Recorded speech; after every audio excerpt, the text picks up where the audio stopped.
Story about Emma Payne and what's happening on her trek across the plains. One night, as they were pulling into camp, and Emma talked about the buffalo chips, and the kids, as they pulled into camp, the kids all ran around and picked up buffalo chips and stuck them in sacks that were tied to the wagons or the men were carrying, so they'd have something to burn to cook their food. And that night, in the middle of the night, they had a downpour of rain. So much rain that it knocked down most of the tents, and there were only 2 tents that were left standing, and one Emma Payne was in because they had 4 men holding up the 4 corners. But the rain got everything wet, all of their bedding wet, everything. And when they got up in the morning, they didn't have time to let it dry out because they had to get on the road. And so they rolled up all their bedding, all their tents, everything soaking wet. And they went out on the trail, and by the time, about noon, the captain stopped them. It was hot enough and warm enough. They stopped and he said, "Now roll out all your bedding, put it on over the bushes, put it on rocks, let it dry out, and we'll take a break." And just as the bedding was almost all dry, they saw some Indians coming out in the distance. And the captain says, "Roll up all the bedding," because the Indians like the blankets and things, and they would ask us for them. And so they rolled up all the bedding, and they finally got it into the wagons, and the Indians came, and all they wanted was flour. And they said, "If you'll give us flour, tomorrow along the trail we will have buffalo meat for you." And so they didn't know whether they could count on that or not, but they gave them the flour.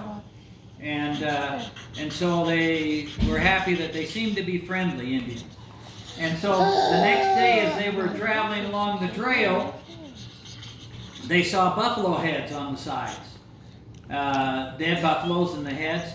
And as they went farther down, here were the Indians with the buffalo meat for them. They kept their word. Nice. And they provided buffalo meat ready to eat for them. To carry on their trail. And he says, so it was nice to learn that there were Indians that were nice and didn't rob you and didn't plunge whatever that is. And good Indians. Whatever Indians do. But anyway, that for them that was quite an experience because they were from London and they didn't know. Never seen it. They had never seen Indians. They didn't know what they were like. And so for a 7-year-old boy, Emma Payne, and for the other English people, this was something new, and this is the type of stuff. And then the story goes into the loss of the little baby. And as I was holding Atlas, he was a 2-year-old, but anyway, just the thought that Caius's age, that we're going along the plain and we have to bury Caius, never to come back, never to come back and see that grave That's again. So sad. It was by Bitter Creek, wherever Bitter Creek was. And I just thought, how hard that was for these pioneers. And however did they get word to the dad that's back in Pennsylvania? That, he probably didn't even know till he came. Why wasn't the dad with them? When they came over to Pennsylvania, they had borrowed some money to start a business that failed. You mentioned the business. Yeah, that's what I understood. With other families or something. And he felt an obligation that he had to pay back that debt. And so he went to work on the railroads to earn the money to pay the debt. Wow. Well, thank you for telling us the pioneer stories.